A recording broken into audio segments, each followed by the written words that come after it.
Mungkin buat teman-teman yang kemarin belum join, kenalin aku Pink. Jadi kita akan belajar bareng tentang materi akuntansi jasa. Jadi kalau kemarin kita udah bahas tentang mulai dari persamaan dasar, jurnal umum, terus buku besar sama neraca saldo. Malam ini kita akan belajar tentang jurnal penyesuaian sama neraca lajur. Gitu. Jadi kenalin ya, aku Pink. Oh ya, aku ada udah nonton nggak Squid Game? Aduh, KFB-nya ngeri. Gak apa-apa. Nah, aku bilang apa ya barusan ya? Oh ya, nanti di pertengahan kelas sama di akhir kelas aku mau share form buat evaluasi aku. Nanti minta tolong diisi ya. Karena kita masih 20 orang, boleh deh 5 menit lah ya buat nunggu teman-teman yang lain. Sama temen mungkin mau nyiapin catatan atau mau minum-minum dulu gitu. Oke.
PPT udah kelihatan ya?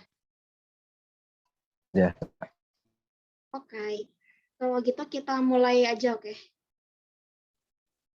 Oh iya, teman-teman. Nanti kalau misalnya di sepanjang kelas kalian ngerasa aku kecepatan, bilang aja ya, biar aku bisa nurunin tempo. Terus kalau misalnya nanti kalian ada yang mau ditanyain, itu jangan segan buat tanya, jangan takut buat tanya aja karena di sini kita diskusi, sama-sama belajar. Atau kalau kalian nggak mau unmute, boleh di chat atau raise hand, oke? Aku lanjut buat materi akuntansi jasa hari ini, yaitu membahas jurnal penyesuaian sama neraca lajur. Langsung aja ya. Oke, apa itu jurnal penyesuaian? Jurnal penyesuaian itu adalah jurnal yang dibuat dalam proses pencatatan perubahan saldo dalam akun sehingga saldo mencerminkan jumlah yang sebenarnya. Jadi dalam satu periode, contohnya 1 tahun gitu ya, pasti ada yang namanya perubahan atau sesuatu yang harus kita sesuaikan. Misal kita harus membayar bunga atau menerima bunga gitu kan. Terus atau ada gaji harus dibayar. Apalagi ya, perlengkapan contohnya ya. Kalau untuk perlengkapan mungkin selama satu periode perlengkapan kita habis. Awalnya 10 juta tinggal 2 juta. Nah, itu kan harus disesuaikan. Jadi itu adalah fungsi dari jurnal penyesuaian. Gitu. Next, ada beberapa akun yang harus disesuaikan. Yang pertama itu perlengkapan. Kayak ada aku jelasin ya, kalau perlengkapan itu apa yang harus disesuaikan. Semisal tadi ketika ada perlengkapan kita awalnya 10 juta, terus di akhirnya sisa 2 juta. Maka 8 jutanya tinggal beban, jadi itu harus disesuaikan. Terus ada kedua, ada penyusutan aktiva tetap. Awalnya kalian beli mobil harganya 1 miliar gitu. Terus panjang periode,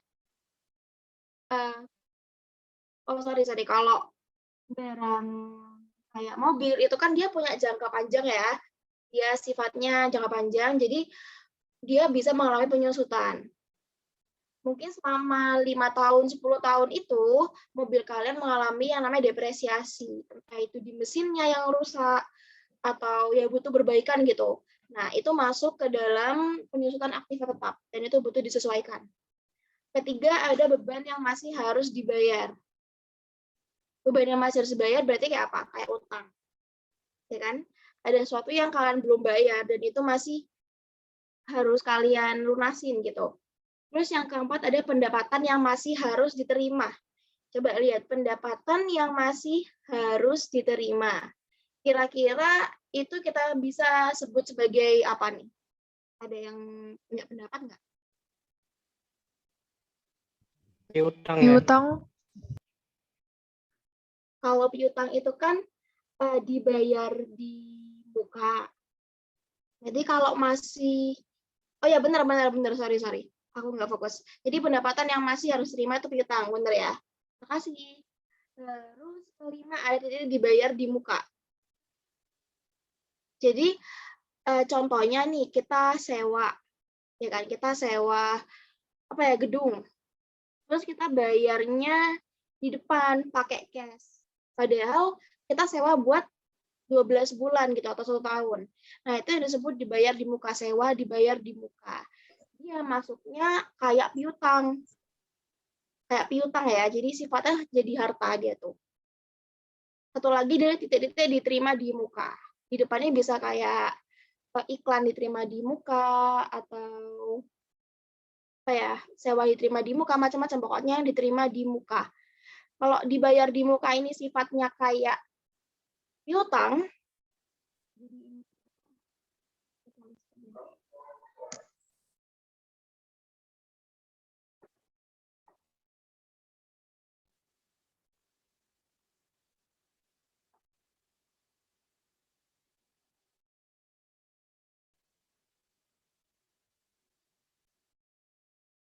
ya hampir sama seperti piutang sifatnya. Tapi kalau titik-titik diterima di muka itu kayak hutang. anggapannya gini nih, kita belum ngasih servis, tapi mereka udah bayar duluan ke kita. Jadi kan kita menerima pendapatan, tapi kita belum mengerjakan servisnya kan. Nah, itu ada yang namanya pendapatan diterima di muka. Dia sifatnya kayak utang.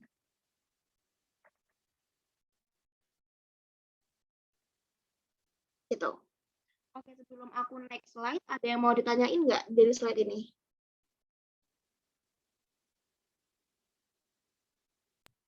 Aman enggak?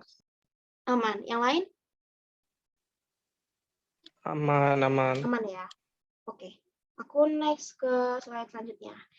Oke, jadi pertama yang butuh disesuaikan ada perlengkapan. Nanti bentuk jurnalnya akan seperti ini. Beban perlengkapan di debit pada perlengkapan di kredit. Kenapa kok beban perlengkapan di debit? Karena Mas ingat ya di awal tadi kalau beban perlengkapan itu dia akan bertambah di debit. Akun beban bertambah di debit. Beban perlengkapan itu kita untuk menyesuaikan perlengkapan kita yang habis berapa, gitu kan? Artinya ada perlengkapan kita yang berkurang. Sehingga perlengkapan yang ada di kredit, karena perlengkapan itu masuk ke akun harta, harta kalau berkurang di kredit, jadi perlengkapan di kredit. Sehingga jurnalnya adalah beban perlengkapan pada perlengkapan, nominalnya itu sesuai perlengkapan yang sudah dipakai. Gitu. Ya, aku langsung ke contoh soal. Saldo awal akun perlengkapan menunjukkan nilai berjumlah 100.000. Oh ya, jadi ini aku sesuaikan sama jurnal umum yang kita bikin kemarin. Yang ada di neraca saldo. Masih ingat kan? Jadi nanti kita nyambung buat bikin neraca lajur juga. Kemarin perlengkapan kita di neraca saldo ada 100.000.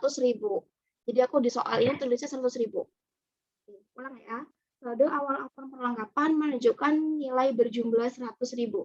Di akhir periode, nilai akun perlengkapan yang tersisa adalah 20.000. Perlengkapan yang telah menjadi beban adalah, nah ini gampang aja.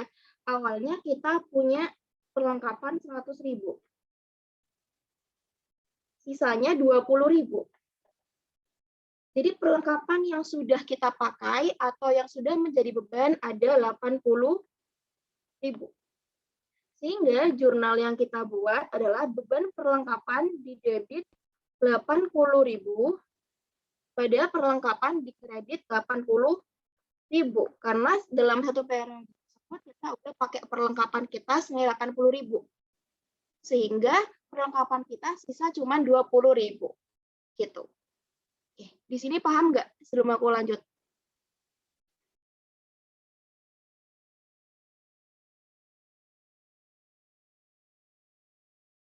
Kalau ada yang mau ditanyain, tanyain aja ya. Kak, mau tanya. Ya boleh, gimana? Berarti beban perlengkapan sama perlengkapan tuh nilainya tuh harus sama ya?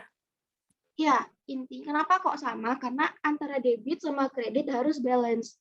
Jadi nggak boleh beda angkanya. Gitu. Oh iya, Kak. Makasih. Sama-sama. Yang lain gimana?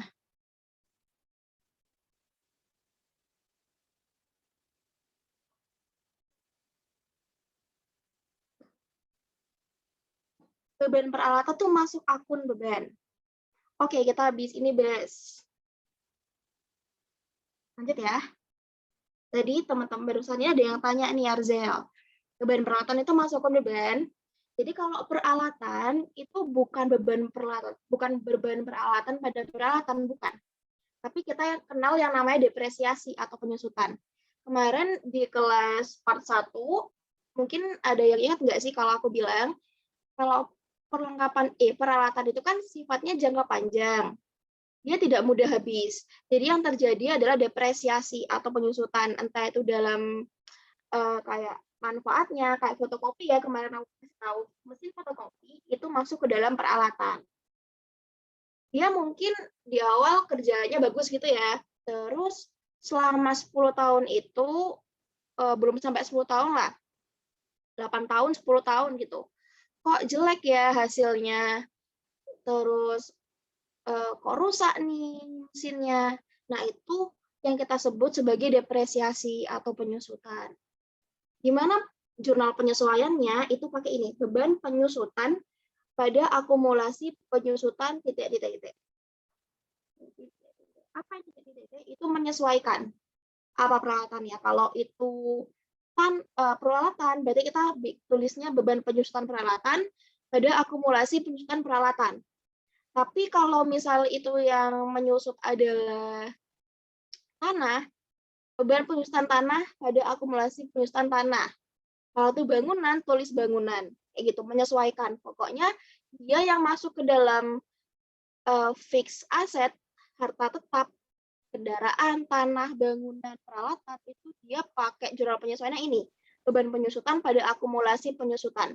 Apa itu akumulasi penyusutan? Akumulasi penyusutan itu masuk ke dalam akun harta, tapi dia bersifatnya mengurangi. Sehingga saldo normalnya bukan di debit, tapi di kredit.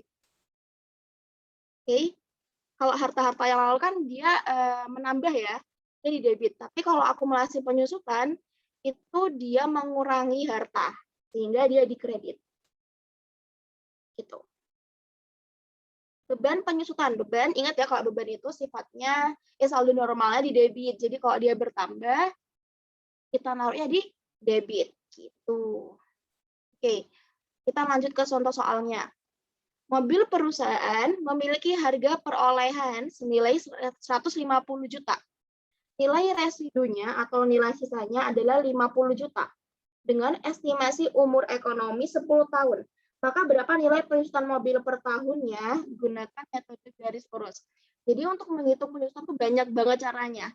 Ada soal yang cuma ngasih kayak persentase.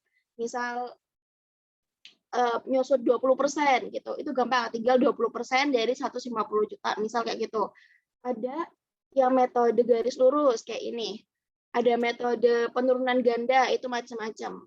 Boleh kalian baca-baca, cari-cari literaturnya. Tapi di sini aku contohin yang metode garis lurus. Metode garis lurus itu rumusnya adalah harga perolehan dikurangi sama nilai residu atau nilai sisa.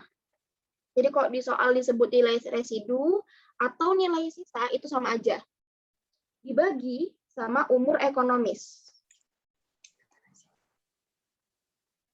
Itu ya. Ini adalah rumusnya.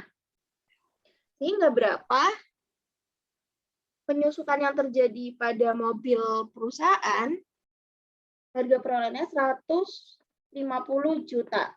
Terus kita kurangi sama nilai residunya 50 juta. Dibagi sama 10 tahun. Berarti 100 juta dibagi 10. Berarti jadi berapa? 10 juta. Artinya, yang totalnya mobil ini mengalami penyusutan sebesar 10 juta. Sehingga jurnal yang kita buat adalah beban penyusutan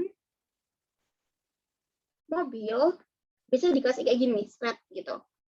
Pada akumulasi penyusutan mobil sebesar di debit 10 juta,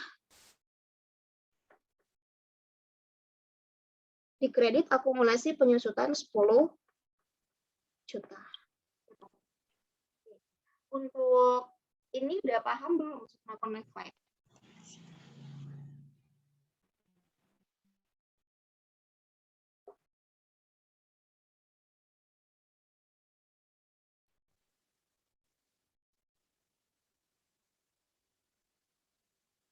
Clear? Aman atau masih bingung? Paham, Kak. Oke. Lanjut ke slide selanjutnya. Yang ketiga, ada beban yang masih harus dibayar. Jadi bentuk dari jurnal gimana? Beban bla bla bla di debit pada utang bla bla di kredit. Sesuai sama namanya, beban yang masih harus dibayar. Berarti kita udah rasain manfaat dari sesuatu itu, tapi kita belum membayar. Berarti kita punya hutang, benar kan? Sehingga di sini bebannya dia akan bertambah. Beban bertambah di debit, utang bertambah di kredit, beban bla bla bla ini terserah apa. Misal kalian punya utang gaji, berarti namanya beban gaji pada hutang gaji. Kalau bunga, beban bunga pada utang bunga. Gitu. Biasanya sih yang sering keluar sih gaji sih biasanya ya. Contoh soalnya nih kayak gini nih. Perusahaan belum membayar gaji 10 orang karyawan dengan gajinya 1 juta per orang. Gaji diberikan setiap hari Sabtu dengan 6 hari kerja. Gaji terakhir dibayarkan pada 26 Desember 2020. Berarti karena dia dibayar setiap hari Sabtu, artinya 26 Desember itu jatuh pada hari Sabtu. Cara ngitungnya gimana nih utang gajinya? Pertama kita lihat dulu gaji per orangnya berapa? 1 juta. Ada berapa orang? Ada 10 orang karyawan. Dikali berapa hari? Nah, ini yang harus teliti. Dia 6 hari kerja. Ya kan? Berarti hari Minggu libur nih. Asumsinya kayak gitu. Terakhir dibayar tanggal 26 Desember 2020, itu hari Sabtu. Berarti 27 Desember itu hari Minggu. Ya kan? Nggak perlu bayar gaji. Berarti yang belum dibayar hari apa aja? Tanggal 28, 29, 30, 31. Ada 4 hari. Ya, berarti perusahaan harus bayar gaji untuk 4 hari buat 10 orang. Per orangnya 10 juta. Sehingga kita dapatkan berapa ya?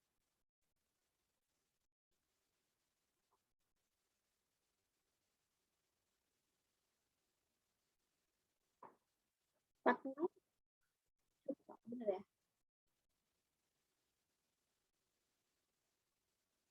16.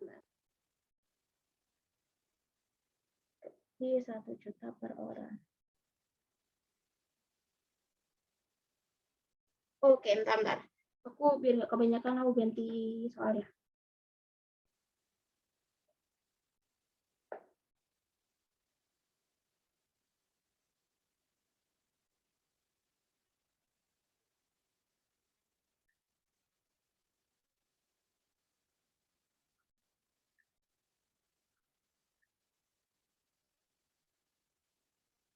Oke.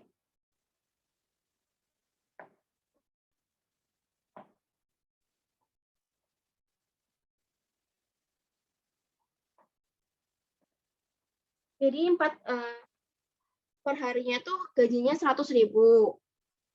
Terus ada 10 orang karyawan. Dan perusahaan belum bayar 4 hari. Dari tanggal 28, 29, 30, 31. Tanggal 27 nggak usah karena dia hari Minggu. Jadi hutang gajinya 100.000 dikali 10 orang, dikali 4 hari. Jadi hutang gaji perusahaan ada 4 juta. Sehingga kita punya jurnal, ini adalah beban gaji pada utang gaji. Sebesar 4 juta. Oke, di sini ada yang masih bingung nggak?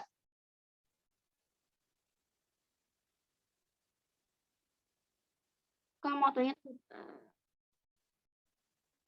Oke, jadi ini pertanyaan bagus ya, karena ini bukan rumus tetap, tapi ini tergantung bagaimana bentuk soalnya. Gitu.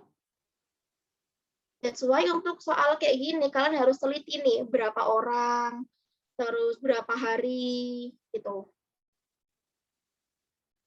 Karena macam-macam ya kan bentuk soal itu, ada yang per tahun, ada yang per hari, per bulan, gitu. Kalian harus teliti. Gitu. Cuman emang rata-rata kayak gini sih, kalian cari berapa gaji per orangnya, per harinya. Kalau misalnya nggak ada per hari, langsung per 6 hari gitu. Udah itu. Tapi kalau misalnya kayak gini, berarti kan per hari itu. Gitu. Kayak nalar, ya harus ngerti ini yang harus dicari apa aja. Jadi rajin-rajin buat ngerjain soal kayak gini. Kak, mau tanya, debit sama kredit memang harus balance ya? Kalau memang harus balance, kenapa ya Kak? Ada alasannya nggak? Harus balance. Kenapa? Karena nanti itu pengaruh nih sama jurnal selanjutnya, terus laporan keuangannya gitu. Dia harus balance, harus sama.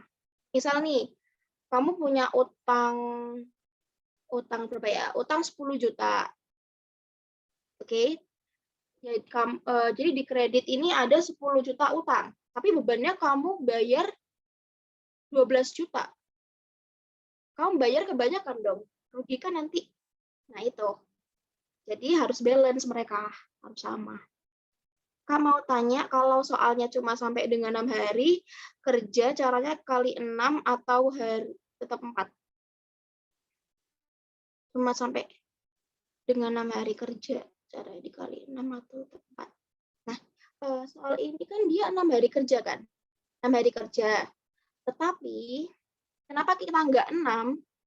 Karena di sini dia kan dibayar setiap hari Sabtu. Kalau 6 hari kerja, berarti kerjanya cuma sampai hari Sabtu kan? Hari Minggu enggak.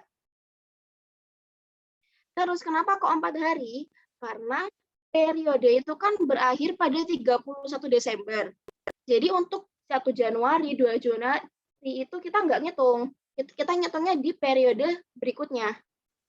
Makanya cuma 4 hari. Yaitu tanggal 28, 29, 30, 31. Gitu. Gimana Ajeng? Paham nggak? Atau masih bingung nih?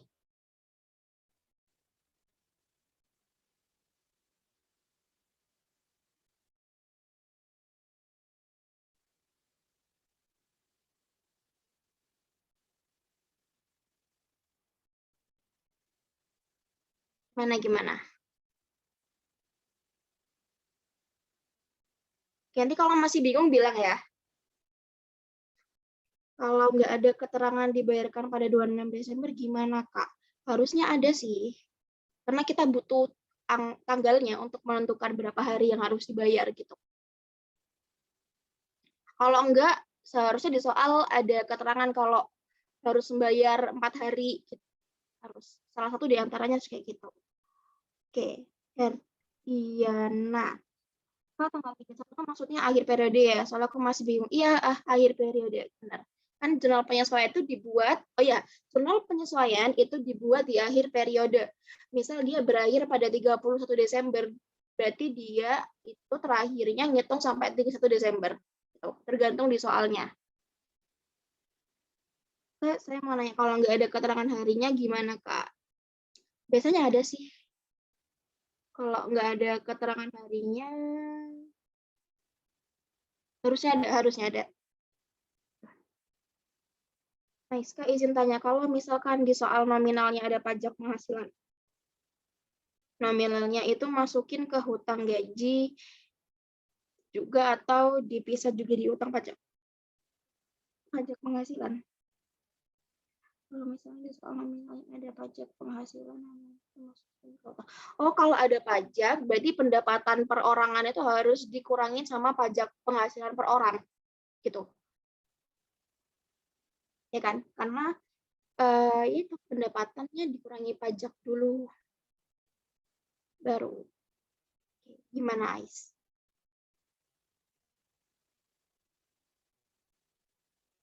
Iya, sama-sama. Lanjut ya.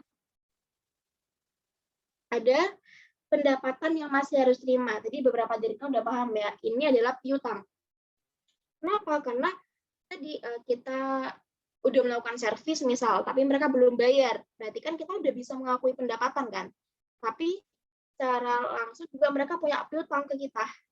Dia punya utang. Kita punya piutang ke mereka punya utang ke kita. Itu. Sehingga bentuk dari jurnalnya itu adalah piutang bla bla bla di debit pada pendapatan bla bla bla di kredit. Piutang jelas kalau piutang bertambah di debit karena dia itu masuk ke dalam akun harta. Pendapatan dia saldo normal di kredit. Jadi kalau bertambah jadi kredit. Oke, untuk langsung soal terdapat pendapatan jatah sebesar 25 juta pada bulan Desember 2020 yang masih harus dibayar, belum lengkap soalnya. Yang masih harus diterima.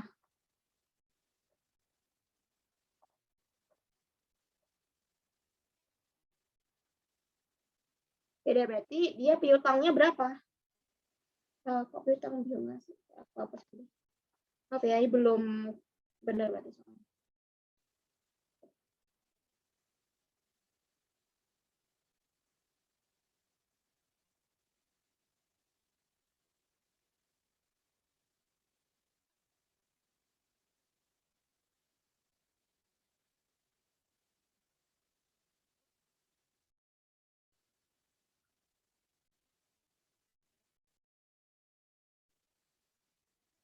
Beda berarti piutangnya ya jelas ya 25 juta. Itu.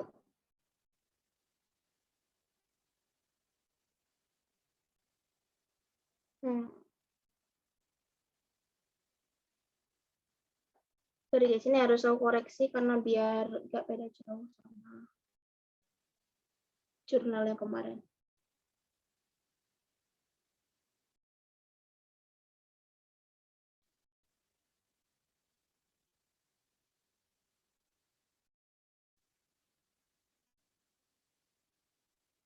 Oke, jadi piutangnya 2 juta.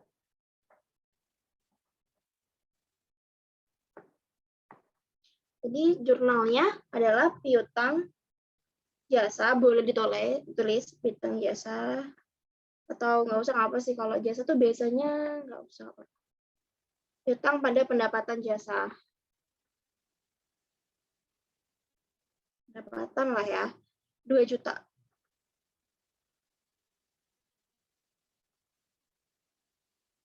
Gitu. Kalau misalnya di soalnya itu terdapat pendapatan bunga, berarti kalian bisa piutang bunga pada pendapatan bunga. Kayak gitu. Di sini clear nggak? Jelas nggak? Jelas. Jelas, Kak. Jelas ya. Yang lain? Jelas. Jelas, Kak. Oke.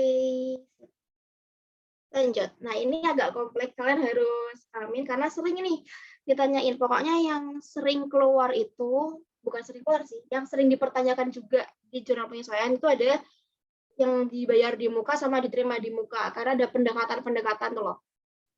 Nah, jadi di beban dibayar di muka itu ada pendekatan harta atau neraca sama pendekatan beban atau laba rugi. Kalau pendekatan harta atau neraca itu kalian tulis angkanya yang sudah jadi beban. Tapi kalau beban atau laba rugi itu yang belum jadi beban. Gitu. Kalau telah jadi beban berarti jelas ya. Gimana bedainnya gampang. Kalau udah jadi beban. Udah jadi beban. Berarti kalau jadi beban, bebannya bertambah kan? Artinya bebannya bertambah. Beban bertambah di mana? Di debit. Sehingga bentuk jurnalnya adalah beban sewa di debit pada sewa dibayar di muka. Misal ini kalau sewa ya. Bisa aja ini iklan dibayar di muka. Tuh, jadi tergantung soal lagi kalau akuntansi itu. Ini karena beban sewa, jadi beban sewa di debit, sewa dibayar di muka kredit. Kalau pendekatan beban atau laba rugi itu kan yang belum. Ya, yang belum. Jadi kita nyatetnya beban sewanya itu di kredit, kebalikannya dari pendekatan harta. Itu. Nah, gimana cara bedainnya? Kapan kita pakai pendekatan harta, kapan pakai pendekatan beban, itu gampang. Kalian lihat di soal sini, 1 September 2020, TK Ekonomi membayar sewa dibayar di muka sebesar 12 juta untuk pemakaian 1 tahun.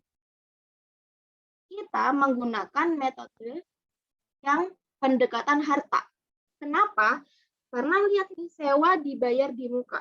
Itu masuk ke dalam akun apa? Akun real atau akun nominal?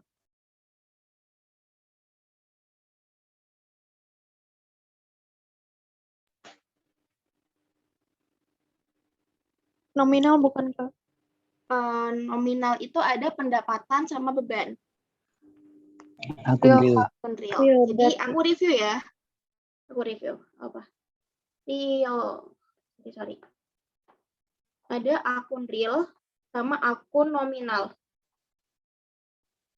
Real itu bisa aja disebut bagian neraca juga. ada akun apa aja? Harta, utang, sama modal. Kalau nominal itu ada akun pendapatan sama beban. Gitu. Di soal ini, kita tahu ada bayar sewa dibayar di muka. Sewa dibayar di muka itu kan masuk dalam harta, ya kan? Sehingga dia pakai pendekatan harta atau neraca. Artinya kita cari yang sudah jadi beban. Tapi kalau di soal itu 1 September 2020 terdapat akun beban sewa. Beban itu masuk akun nominal. Jadi kita pakai pendekatan beban atau pendekatan laba rugi. Cari yang belum jadi beban. Gitu. Oke, sekarang kita lebih pahamin kapan dia jadi beban, kapan dia belum jadi beban. Kita lihat soalnya. 1 September 2020 ya, membayar sewa dibayar di muka 12 juta. Untuk makanya 1 tahun. Berarti berapa sih yang udah jadi beban sama yang belum jadi beban? Kita lihat. Dia kan untuk 1 tahun. Bayarnya 1 September. Satu periode berakhir pada tanggal 31 Desember. Berarti dari September ke Desember ada berapa bulan? September, Oktober, November, 4. Desember. 4, benar. Jadi yang udah kalian rasain bebannya itu ada 4 bulan. 4 dari 12 bulan. Dikali sama sewa dibayar di muka ya, 12 juta. Berarti berapa nih? 4 juta. Berarti yang belum berapa? Gampang. Kita 12 juta dikurangi 4 juta, itu 8 juta. Tapi kalau dari perhitungan ini, bisa lihat nih yang belum menjadi beban berapa. Kita kan sewa 1 tahun. Tapi kita masih ngerasain manfaatnya cuma 4 bulan. Berarti kan ada berapa bulan lagi yang belum kita rasain manfaatnya? 8. 8 bulan. Kapan itu 8 bulan? Ya, dari Januari, Februari, Maret, sampai September. Gitu. Di periode selanjutnya. Makanya dia disebut sebagai belum menjadi beban. Gitu. Dan itu terjadi di periode berikutnya. 8 per 12 dikali 12. 8. Nah, karena ini di soal pakai sewa dibayar di muka, sewa dibayar di muka itu termasuk akun harta, sehingga kita pakai pendekatan harta atau neraca yang udah jadi beban. Sehingga kita dapatkan 4 juta ini. Jadi jurnalnya adalah beban sewa di debit sebesar 4 juta pada sewa dibayar di muka di kredit 4 juta. Gitu.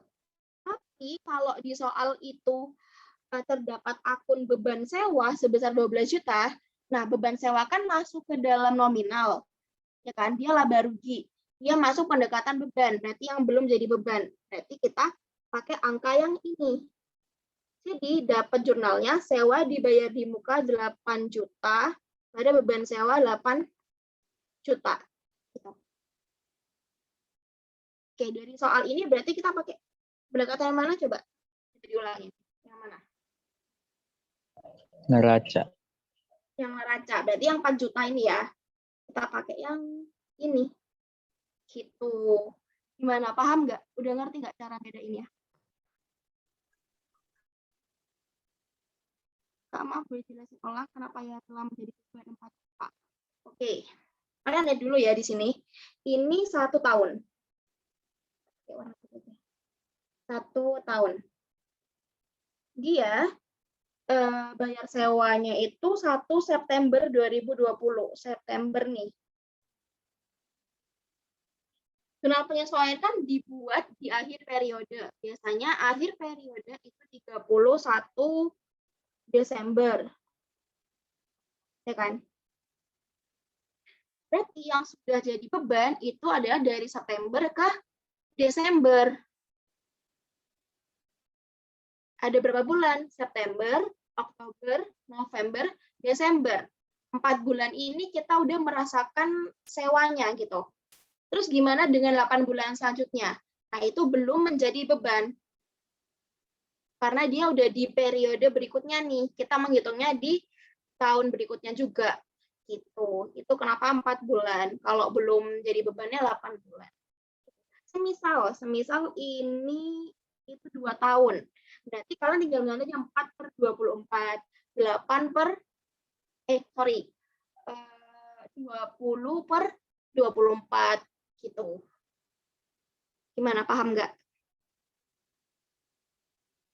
Siap, paham. Paham ya? Oke. Ada lagi yang mau ditanyain?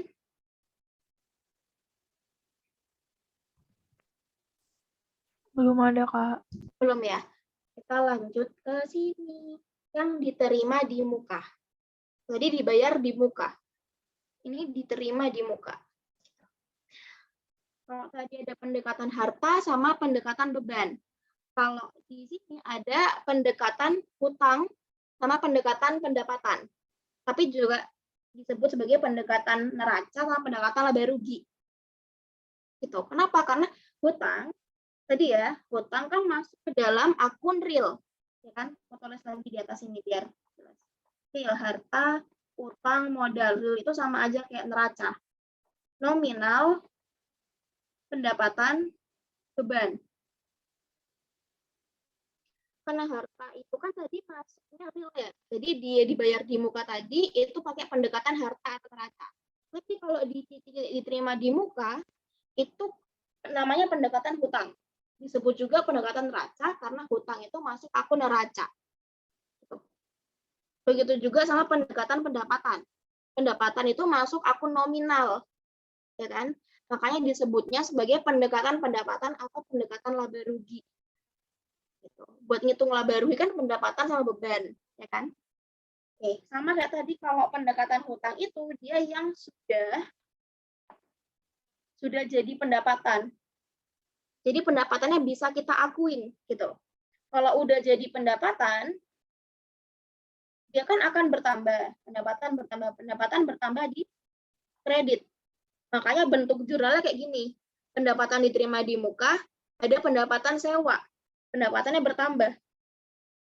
Tapi kalau pendekatan laba rugi, ini kan belum jadi pendapatan kita. Kita nggak bisa mengakui itu sebagai pendapatan. Sehingga kebalikannya, pendapatannya ada di debit. Pokoknya ini cuma kebalikan dari pendekatan neraca. Gitu. Jadi kalau cari alasannya, dari pendekatan neraca.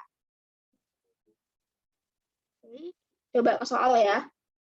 31 Juni 2020, nilai saldo sewa diterima di muka menunjukkan saldo sebesar 4 juta. 4 juta, terus ada sewa diterima di muka. Sewa diterima di muka itu masuk akun apa? Kita bayar, ada sewa, tapi kita punya sewa ke mereka, tapi kita belum melakukan sewanya, tapi udah dibayar. Berarti apa? Masuk akun apa? Utang. Di muka. Utang, benar. Dia masuk ke akun hutang. Berarti kita pakai pendekatan hutang atau pendekatan neraca yang sudah jadi pendapatan. Cara ngitungnya itu sama kayak tadi. Kita lihat di sini 31 Juni.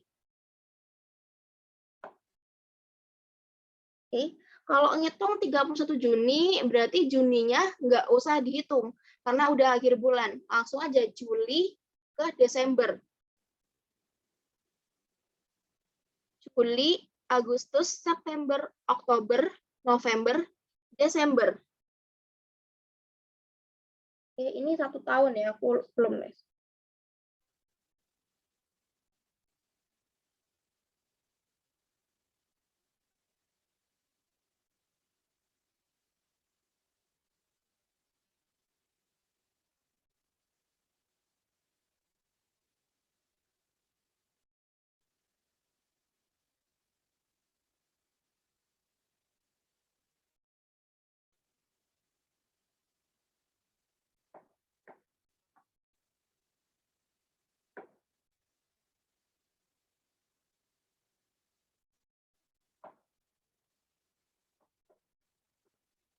Oke, berapa bulan tadi? Dari Juni ke Desember?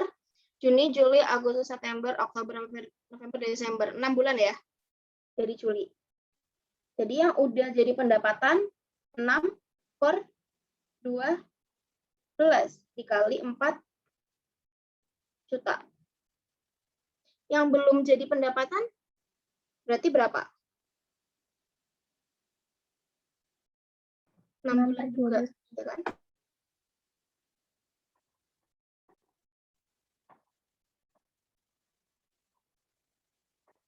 Berarti 6 bulan yang belum ini kira-kira buat bulan apa aja? Ya, buat bulan Januari sampai Juni. Juni. Iya, gitu.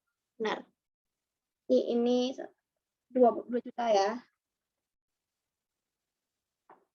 Ini kebetulan angkanya sama, tapi perhitungannya pokoknya kalian itu yang harus benar perhitungannya.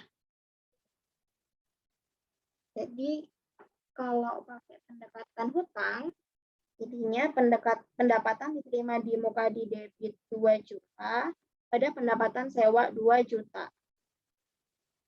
Kalau pakai pendekatan yang belum jadi, ini 2 juta. Ini 2 juta. Pokoknya harus benar perhitungannya. Oke, berarti ini kita pakai yang mana nih? Yang pendekatan hutang atau pendekatan pendapatan? Hutang. Hutang ya. Yang ini. Tuh. Tapi kalau di soal itu nilai saldo pendapatan sewa, berarti kita pakai pendekatan pendapatan. Itu gampangnya. Gimana? Paham nggak? Paham. Paham nggak? Paham ya? Oke. Paham, kita lanjut. Ini adalah bentuk dari jurnal penyesuaian. Jadi ini yang kosong besar nih apa? Kayak aku bilang kemarin di part 1, tiap kita bikin jurnal jangan lupa untuk bikin judulnya. Judulnya kayak gimana? Ini, tadi kita punya perusahaan yang kemarin TKA ekonomi. Kita mau bikin apa? Jurnal penyesuaian. Jurnal penyesuaian. Oh, yang terakhir periodenya per 31 Desember 2020. Terus di sini ada tanggal. Tanggal udah pasti tanggal 31 ya. Pokoknya tergantung itu periodenya berakhir kapan. Karena kita berakhir 31 Desember, berarti di sini itu Desember 31. Terus ini ada nama akun. Terus ini ref itu nomor akunnya ya. Terus ada debit sama kredit. Again, totalnya harus balance antara debit sama kredit. Kita langsung input dari yang tadi. Ini aku usaha semoga kita nggak bolak-balik buka slide lain. Tadi ada yang ini nggak screenshot, boleh mungkin. Beban perlengkapan 80 juta di debit. Perlengkapan dikali 80 juta, 80.000. Jadi kita tulis di sini beban perlengkapan pada perlengkapan 80.000. Terus tanggal 31 lagi. Beban, tadi ada beban penyusutan ya, beban penyusutan mobil.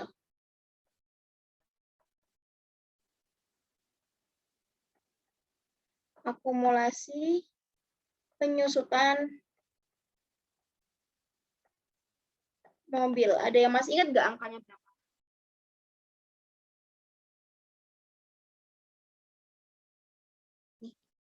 10 juta.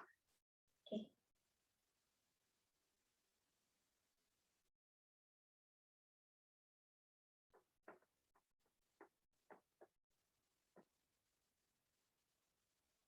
Terus lagi. Udah. Biar kalian nggak pusing, aku stop share dulu gimana? Atau mau lihat terus? Nggak apa-apa, Kak. Nggak apa ya? Terserah. Lanjut yang ketiga.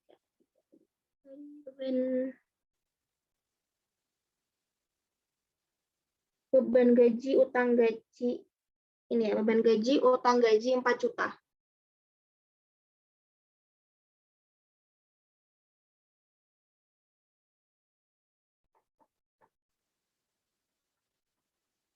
Dan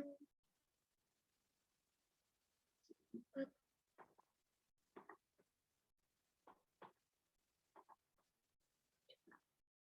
terus di utang ada pendapatan kalau nggak salah.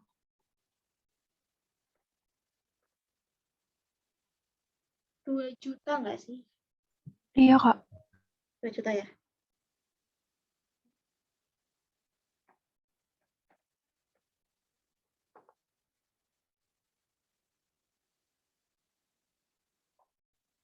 Terus sewa dibayar di muka. Bener nggak? Oh nggak, beban sewa ya? Beban sewa ya?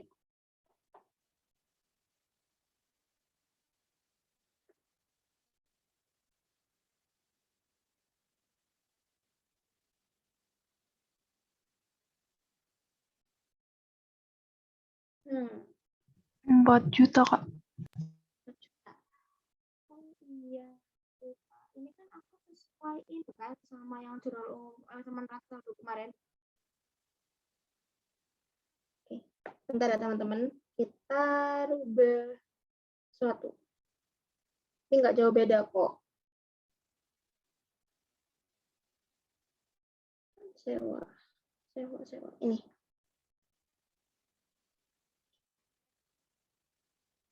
Aku buka yang kemarin. Oh, ini kita punya beban sewa 1 juta. 1 juta.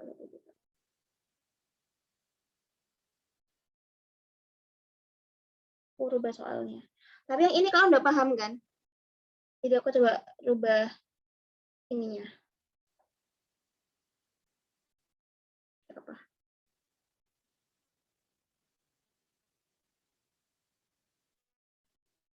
Oke.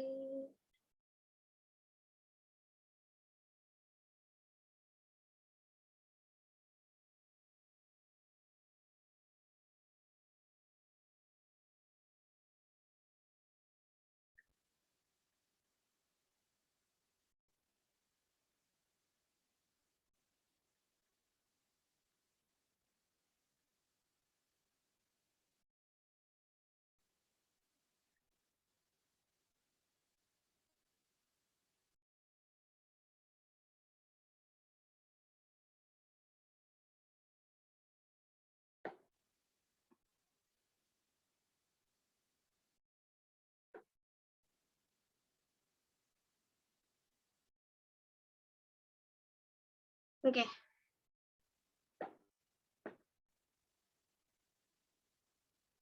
Jadi aku lupa kalau aku harus menyesuaikan saldonya neraca saldo kemarin. Jadi kita kemarin kan bikin neraca saldo, terus di neraca saldonya ada berapa? 2 juta ya? Sorry guys. 1 juta. 1 juta. 1 juta.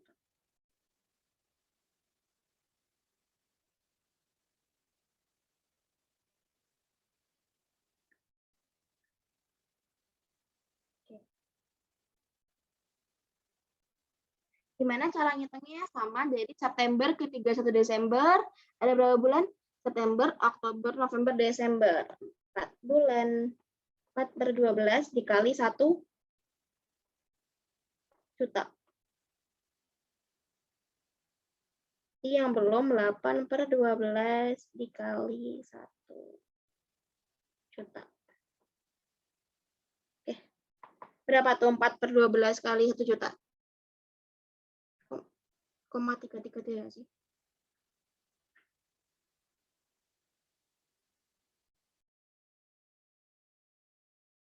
Gini ya? Bener nggak? Iya. Ini itu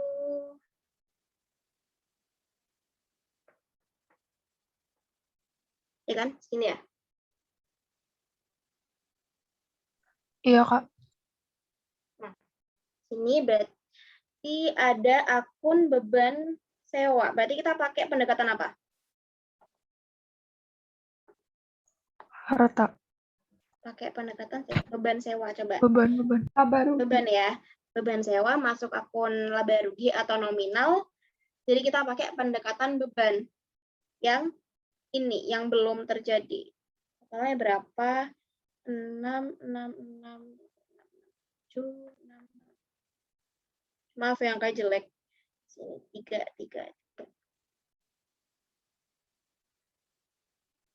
Gitu. Jelas ya? Atau ada yang mau ditanyain? Jelas, Kak. Jelas, oke. Berarti di sini sewa dibayar di muka pada beban sewa.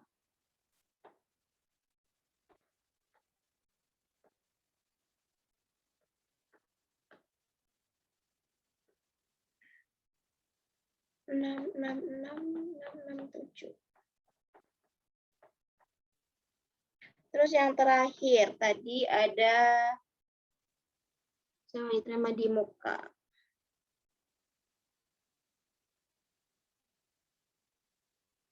Pendapatan sewa. Pendapatan diterima di muka pada pendapatan sewa 2 juta.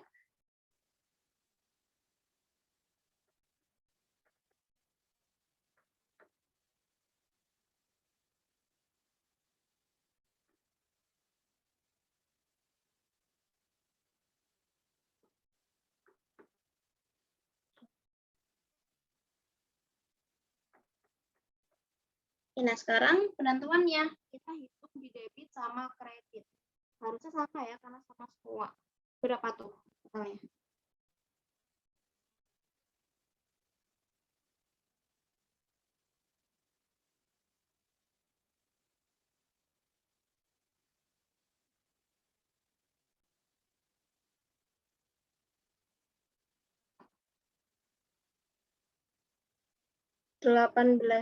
Rp18.746.667. Bener nggak? Benar. Oke. Nah, di sini ada yang mau ditanyain untuk jurnal penyesuaian atau ada jelas? Jelas. Jelas. Yang lain? Jelas ya. Ya, aku mau nambahin. Tadi kan kalian bikin jurnal penyesuaian berdasarkan soal ya kan? Terus gimana kalau yang ada itu neraca saldo? Nah, biasanya kan ada tuh yang pakai neraca saldo atasnya, terus kalian suruh bikin jurnal penyesuaian dari soalnya. Nah, itu kalian lihat di neraca saldonya. Kalau di neraca saldonya itu ada akun pendapatan sewa, berarti pakainya yang pendapatan-pendapatan. Kalau misalnya ada akunnya pendapatan diterima di muka, berarti pakai yang pendekatan hutang. Begitu juga sama yang dibayar di muka. Gitu. Ya, salah satunya ada apa gitu, pakai pendekatan itu. Gitu. Oke, clear ya? Kalau ada yang mau ditanyain, ditanyain. Kita mau next ke neraca lajur. Gimana? Cara penyesuaian? Paham? Paham, Kak. Paham. Oke, lanjut. Neraca lajur atau worksheet. Jadi neraca lajur itu adalah merupakan sebuah kertas kerja yang berisi semua data tentang akuntansi dan biasa digunakan untuk memudahkan ketika hendak membuat laporan keuangan. Jadi tujuan dari adanya neraca lajur ini adalah membantu teman-teman untuk membuat laporan keuangan. Gitu. Membuat neraca lajur itu tidak wajib. Tapi pasti akan sangat membantu untuk bikin laporan keuangan. Dan bikin neraca lajur itu asik loh. Kita bareng-bareng ya. Bentuk dari neraca lajur itu kayak gini.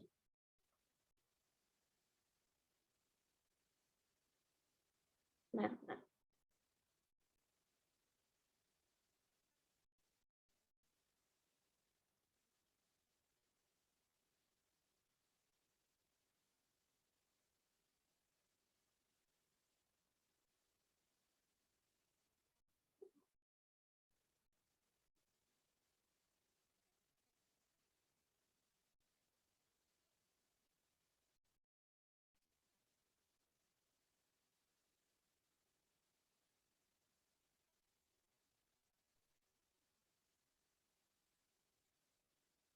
Oke.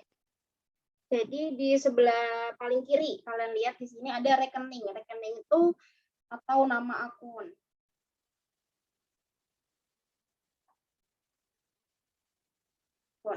Terus di sebelah sini ada neraca saldo. Jadi tugas kalian sebagai pembuat laporan akuntansi ya, ini kalian di sini tulis saldo-saldo kalian ada di neraca saldo, di input di sini. Terus, tadi kan kalian bikin laporan penyesuaian tuh. Nah, ditulisnya di sebelah penyesuaian. Neraca saldo disesuaikan, itu menyesuaikan dari neraca saldo sama penyesuaian. Selanjutnya kita lihat, dia termasuk akun apa? Rugi laba atau nominal, atau akun raca, atau akun real. Semisal ya, aku kasih contoh. Di sini ada kas. Jangan-jangan, piutang. Terus ada akun pendapatan. Awalnya di neraca saldo mungkin piutangnya ada 2 juta misal. Pendapatan ada 10 juta. Terus, waktu kita bikin jurnal penyesuaian, ada piutang yang bertambah sebesar 3 juta. Pendapatan bertambah, pendapatan dikredit ya guys. 10 juta. Terus di penyesuaian ditambah 5 juta. Di NSD-nya jadi berapa nih? Piutangnya jadi 5 juta. Karena awal di neraca saldo ada 2 juta, ada penyesuaian nambah 3 juta, jadinya 5 juta. Nah, akun piutang itu masuk ke akun apa? Neraca atau rugi laba? Neraca. Neraca. Jadi kita input 5 juta ini di neraca. Kalau pendapatan itu kan masuk nominal atau rugi laba. Jadi dia masuknya ke sini. Oh, 15 juta. Itu teman-teman. Terus gimana Kak kalau misalnya awalnya itu di debit terus di penyesuaiannya di kredit? Apa ya kira-kira ya?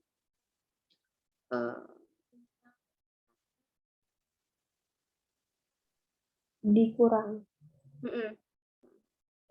Benar, apa ya contohnya? Piutang, perlengkapan. Perlengkapan kita misal di sini ada perlengkapan. Nah, perlengkapan kita awalnya 1 juta. Terus waktu kita bikin jurnal penyesuaian, perlengkapan kita tinggal 200.000. Berarti ada beban perlengkapan pada perlengkapan 800.000. Jadi ada akun beban perlengkapan.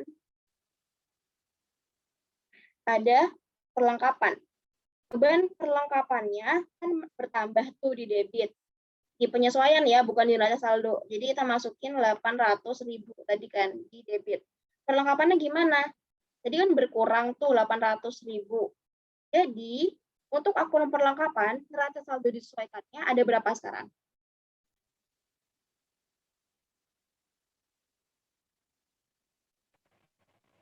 $200.000 di debit. Oke, di debit ya, saldo normalnya. Karena dia banyak kan di debit nih. Gitu. Beban perlengkapan gimana? Beban perlengkapan muncul di penyesuaian. Di neraca saldo disesuaikan, kita tulis aja di NSD di debit 800.000. Gitu. Terus sama perlengkapan, dia masuk ke akun harta atau neraca real ya kan. Jadi kita masukin di sini. Terus kalau beban, dia kan rugi laba atau nominal, berarti di sini. Kak, itu 800.000 atau 200.000 yang atas? Oh, yang kapan di neraca? Iya. Oh iya, 200.000. Makasih. Yang itu. Ini ya. Makasih. Itu. Gimana, jelas nggak? Jelas, Kak. Excel. Aku mau nyontoin kalian. Ini coba di screenshot dulu. Buat kita bikin nanti. Biar kalian paham. cuma bikin kacang aja, karena bikin kacang aja itu seru loh. Oke.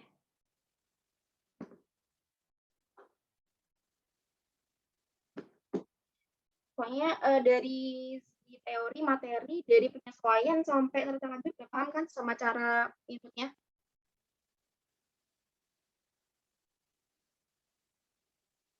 Paham, Kak. Paham ya? Sekarang aku mau masuk ke Excel. Siap dulu.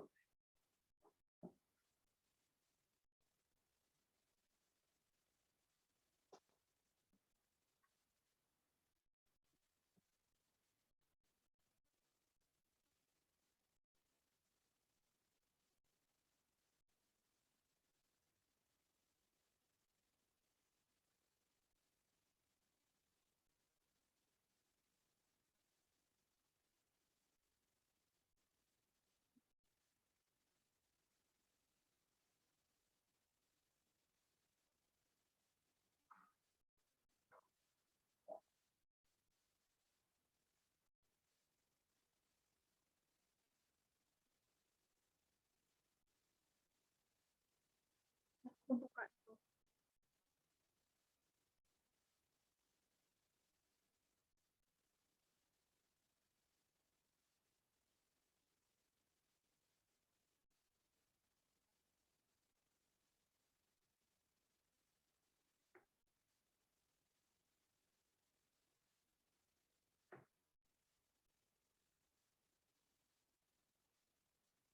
Sekarang udah kelihatan belum screen? Udah, Kak. Udah ya. Ini bentuk dari neraca lajur, teman-teman. Ini angkanya dari mana? Angkanya dari neraca saldo yang kemarin kita udah buat. Buat teman-teman yang kemarin mungkin berhalangan ikut, mungkin bisa dilihat di YouTube ya, materi kemarin, biar bisa nyambung sama yang materi hari ini. Sekarang kita input yang dari jurnal penyesuaian. Jadi di jurnal penyesuaian kita punya beban perlengkapan pada perlengkapan di kredit 80.000. Jadi perlengkapannya di sini 80.000 di kredit. Terus ada beban perlengkapan. Kalau Kak nggak ada nih di sini. Apa? Kita bikin nambah di sini. Karena emang gitu. Ada penyesuaian kan. Jadi pasti ada akun-akun yang bertambah. Itu teman-teman. Tulis beban perlengkapan. 80.000 di debit. Oke, di jurnal penyesuaian ya. Itu selanjutnya ada apa lagi?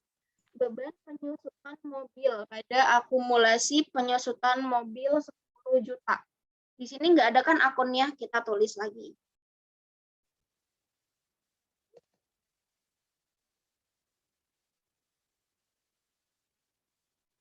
Pada akum penyusutan mobil. Beban penyusutan 10 juta tadi. Terus akumulasi penyusutan mobil kredit. Ada akun apa lagi? Beban gaji sama utang gaji. Beban gaji, kita udah punya beban gaji di sini. Beban gajinya bertambah 4 juta.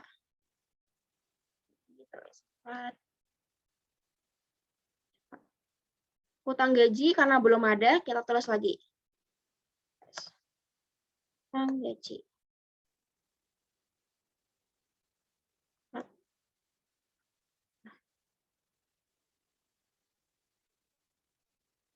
Terus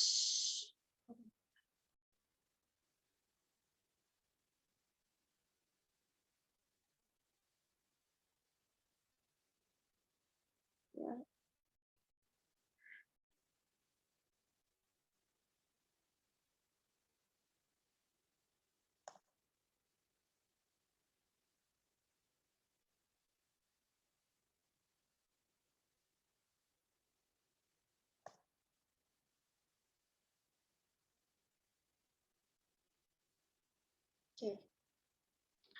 Terus ada apa lagi, teman-teman? Piutang sama pendapatan. Piutang jasa, pendapatan jasa. Piutang kita bertambah 2 juta. Di debit 2 juta. Pendapatan bertambah 2 juta. Terus sewa dibayar di muka pada beban sewa.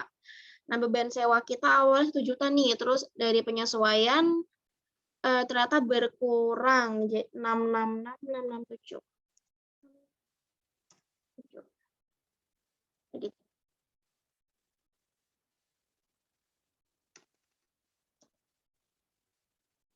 oke.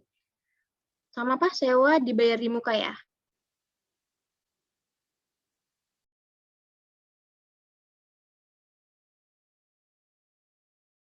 Di debit.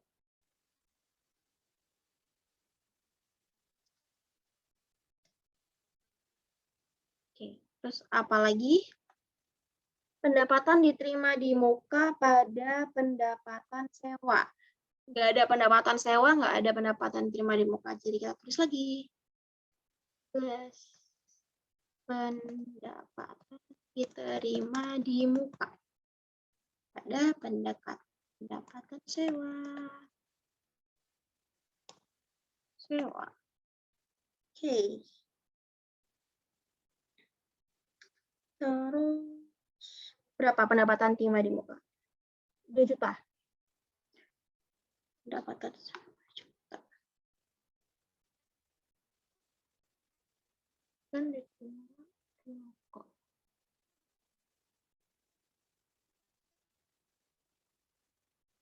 Juta. Oh, ini tuh kata aku lupa. Jadi sewa diterima di muka.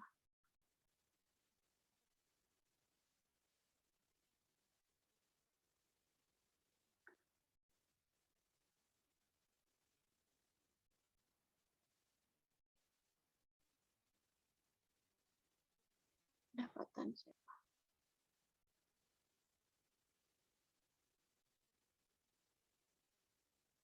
Oke.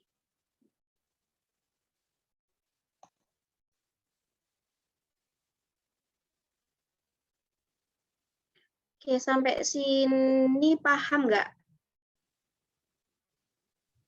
Paham, Kak?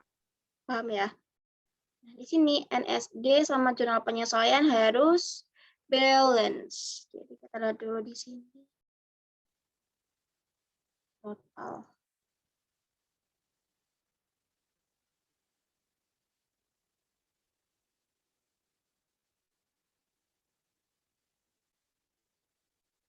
Sup.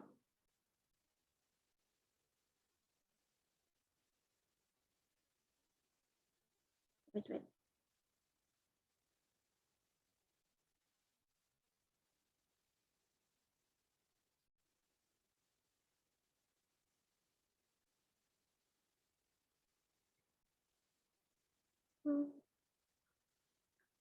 Juta 100.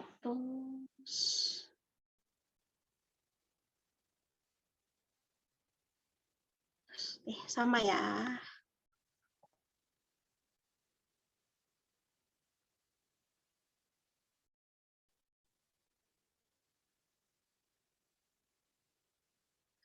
Jurnal penyesuaian.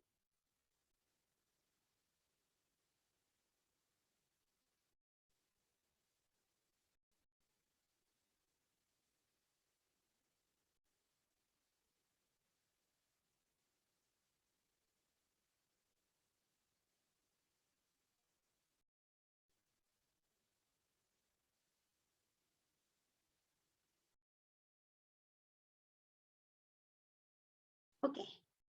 Ini. Sebelum lanjut, aku mau share ini. Form.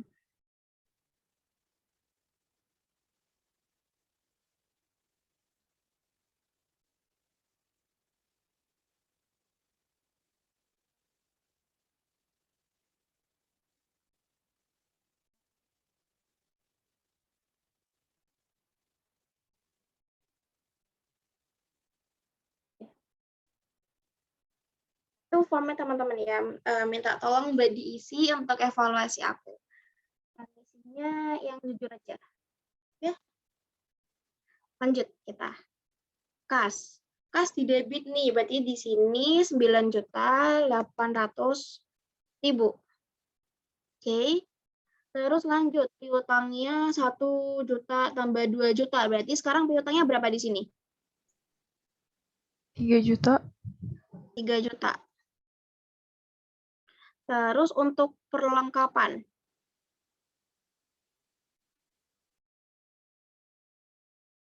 Gimana perlengkapannya kira-kira? 20.000 di debit. Benar, 20.000 di debit. Setelah itu utang jasa. Utang jasa tetap ya 100.000. Modalnya 10 juta. Karena nggak ada beban. Habis itu ada pendapatan jasa. Pendapatan jasanya jadi berapa, terus di mana? 4 juta di kredit. 4 juta 4 juta. kredit. Benar. 4 juta di kredit. Beban gaji berapa sekarang? 4.200.000 di debit. 1.200 debit. Oke, 4.200.000 debit. Terus sekarang beban sewa.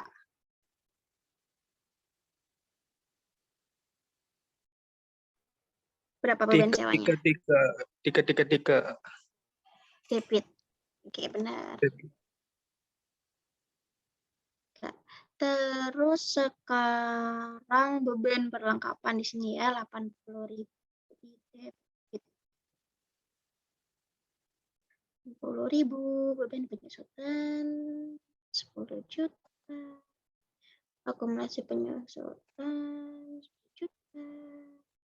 Terus utang gaji.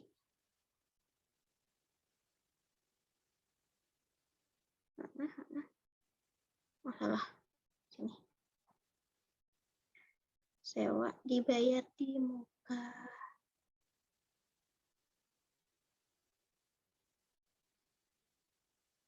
Sewa diterima di muka.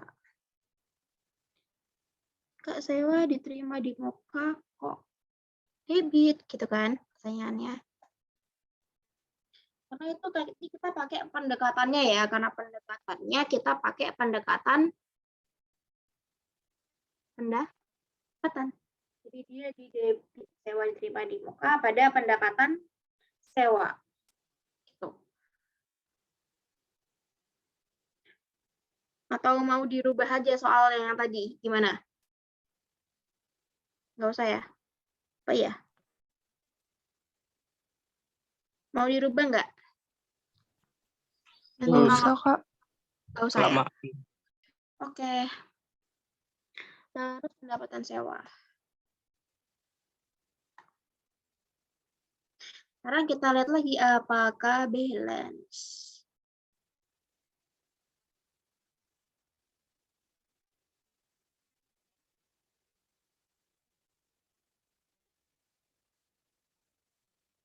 Rp30.100.000. Bismillahirrahmanirrahim. Kok kelihatannya nggak balance. 9 juta. Kok nggak tahu sih.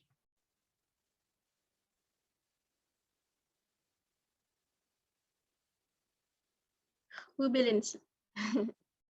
Ya, sekarang kita cari yang lebih rugi. Kas, piutang, perlengkapan, hutang, modal itu masuknya laba rugi atau neraca?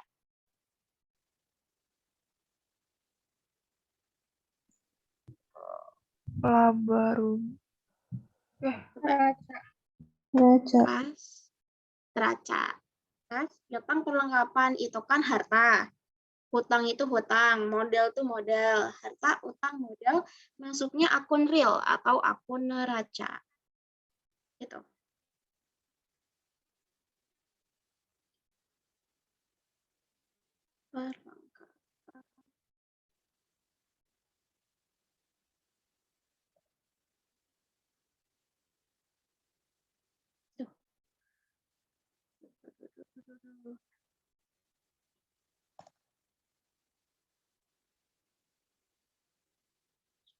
juta. Pendapatan jasa, beban gaji, beban sewa, beban perlengkapan, beban penyusutan. Maksudnya mana? Laba rugi. Laba rugi. Tining.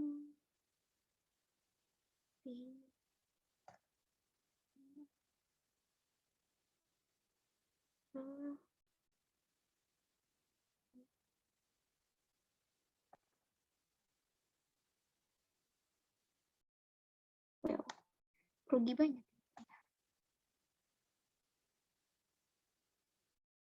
Akumulasi penyusutan mobil. Masuknya ke akun Neraca. tapi berkurang ya aku. Utang gaji, utang juga masuk. Ini yang rada Ini sejak kerjaan, udah sekarang mau dibayar.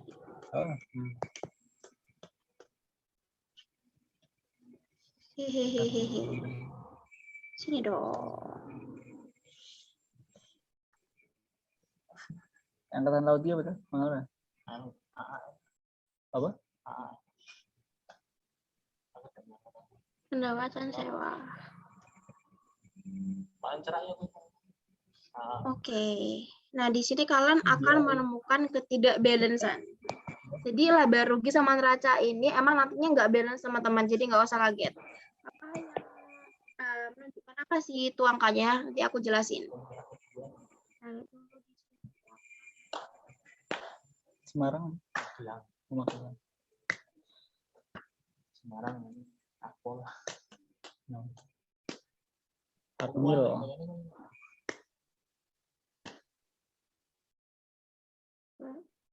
Lagi menyimak. Iya kasih. Telat ya.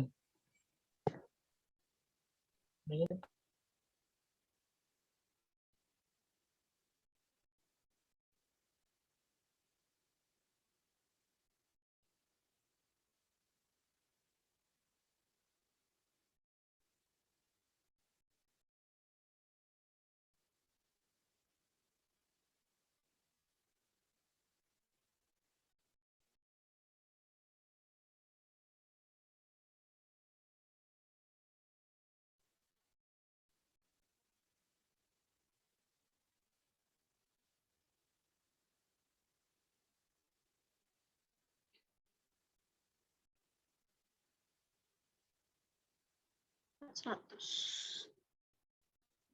ini selisihnya berapa?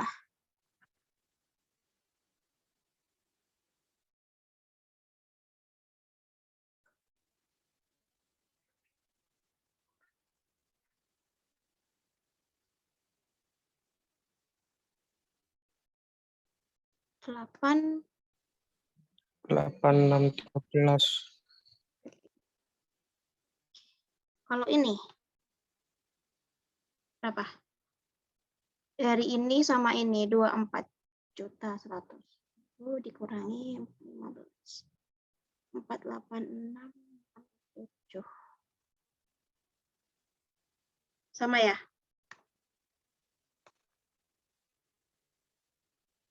Nah, ini apakah kok nggak balance? Tapi ini hasilnya sama. Jadi teman-teman, disinilah kita bisa lihat kondisi perusahaan, apakah laba atau rugi. Di sini kelihatan kan, di bagian debit, laba rugi itu kan beban. Ternyata bebannya lebih tinggi daripada pendapatan. Artinya perusahaan ini atau TK ekonomi ini lagi mengalami yang namanya rugi. Gitu. Oke. Paham nggak? Gimana, paham nggak? Paham nggak? Yang tadi, Kak, aku lupa nanya, yang tadi diselisihin tuh apa sama apa ya, Kak? Bentar. Yang diselisihin itu ini. Total dari debit kreditnya laba rugi sama debit kredit neraca. Nah, ini.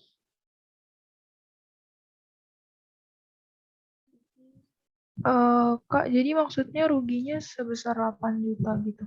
Iya, ruginya sebesar 8.613.333. Kalau ini mungkin dia hutangnya banyak atau apa gitu. Karena lebih besar dari sisi utang plus modal kan. Hartanya cuma segini. Tuh, teman-teman. Jadi itulah kenapa neraca lajur bisa membantu kalian bikin laporan keuangan. Bakal kerasa besok waktu kita bikin laporan keuangan. Jadi buat hari ini kita sampai di neraca lajur. Nah, sampai neraca lajur ini ada yang mau ditanyain nggak atau masih bingung? Ini ada di chat. Kakak yang tadi kenapa 20.000 di debit? Ini ya. Kenapa 20.000 di debit? Gini. Perlengkapan kita kan awalnya di neraca saldo ada 100.000. Terus selama satu periode berjalan, tanggal 31 Desember, kita membuat jurnal penyesuaian. Ternyata saldo perlengkapan kita tinggal 20.000. Berarti kan ada beban perlengkapan pada perlengkapan sebesar 80.000 tadi kan. Jadi di neraca saldo kita tinggal 20.000. Dari 100.000 di debit dikurangi sampai 80.000 ini di kredit. Jadinya 20.000. Gitu teman-teman. Paham nggak? Ada yang mau ditanya lagi?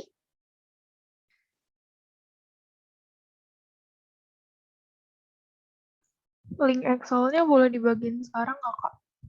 Sekarang, mau sekarang. Ini Excel-nya. Iya, boleh, Kak. Boleh. Aku iniin aja ya. Aku download aja dulu. Aku masukin di chat. Tapi ada yang mau ditanyain nggak?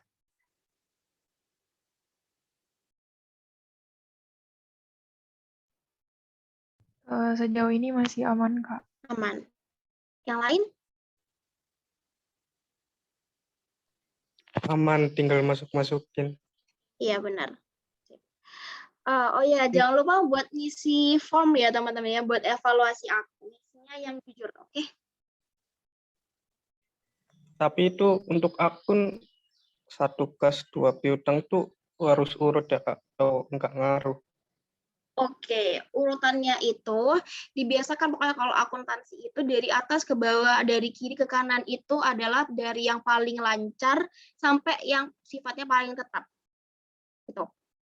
Tapi kenapa kok kas duluan? Karena kas ini kan akun harta, aset. Aset itu punya kodenya 101 biasanya kalau kas. Piutang tuh 102, 103 gitu biasanya. Sebelah sini bisa ada ref juga, itu buat nomor akun. Kalau di soal ada refnya dimasukin aja, kalau enggak usah. Oh ya, buat teman-teman yang kemarin mungkin belum join, jadi gini, perbedaan kalian belajar ekonomi sama akuntansi di TK Ekonomi kan kemarin ada ini ya, soal-soal gitu kan kalau setelah materi. Nah, kalau akuntansi itu jujur susah-susah gampang gitu loh nyari soalnya yang relate gitu. Tapi pasti biasanya keluar gitu. Cuman susah nyarinya. Jadi aku punya ide gini, mungkin nanti aku kan pernah ya bikin soal dari awal jurnal umum sampai jurnal penutup. Nanti setelah aku kelas part ketiga, itu aku pengen challenge kalian buat kerjain itu. Nanti aku kasih form buat ngumpulinnya, di situ ditulis nama, hasil kerja kalian, sama nomor telepon. Nanti yang bisa benar sampai jurnal penutup, itu aku kasih sesuatu lah. OVO atau GoPay gitu. Gimana, setuju nggak? Soalnya ABC-an atau isian? Soalnya satu siklus akuntansi. Oh, enggak, maksudnya modelnya ABC atau? Bukan. Jadi kalian ngerjain siklus akuntansi. Bikin jurnal umum, habis itu masukin ke buku besar, bikin neraca saldo. Di neraca saldo nanti bikin jurnal penyesuaian, habis itu neraca lajur, baru laporan keuangan sama penutup gitu. Gimana, setuju nggak? Mau nggak? Nggak wajib, tapi yang boleh men-challenge dirinya, silakan mengerjakan, nggak apa-apa. Nanti kumpulin aja jawabannya ke form yang aku bagiin, biar nanti yang paling mendekati benar. Pokoknya kalau bisa benar atau mendekati benar lah, nanti aku kasih OVO atau GoPay gitu. Gimana, setuju nggak? Kak izin nanya. Iya, gimana? Ngerjainnya itu kalau misalkan di Excel boleh pakai rumus spreadsheet atau harus satu-satu gitu? Terserah, nggak apa-apa. Senyaman kalian. Ini aku mau challenge aja sih. Kalau kalian nggak mau ngerjain, nggak apa-apa. Kalau pengen ngerjain, boleh banget. Karena kalau berdasarkan pengalaman aku ya teman-teman, sekali kita bisa berhasil ngerjain satu siklus akuntansi jasa, itu jadi makin paham gitu sama akuntansi. Makin seneng lah, apalagi kalau sampai selesai balance, terus bener gitu kan. Kalau sekali nyoba itu masih salah, nggak apa-apa. Tapi seenggaknya kalian tuh jadi ngerti, oh ya step-stepnya kayak gini. Oh, aku jadi paham gimana cara ngerjain akuntansi gitu. Jadi aku harap value-nya tuh bukan benernya, tapi gimana kalian bisa ini sih, latihan aja gitu. Kayak aku bilang, nggak harus benar. Nanti kalau semisal nggak ada yang benar pun nggak apa-apa. Kalau aku cari yang paling mendekati. Nanti. Pokoknya gitu sih. Gimana, mau nggak? Boleh, Kak. Boleh ya? Oke. Nah, formnya jangan diisi ya. Jangan lupa diisi. Jangan lupa diisi yang ini. Buat evaluasi aku buat malam ini. Dan jangan lupa besok kita ketemu lagi buat materi part 3, yaitu laporan keuangan sama penutup. Gitu. Tadi file udah kekirimkan ya di sini? Udah, Kak. Udah ya? Oke. Udah sih teman-teman. Ada yang mau ditanyain lagi?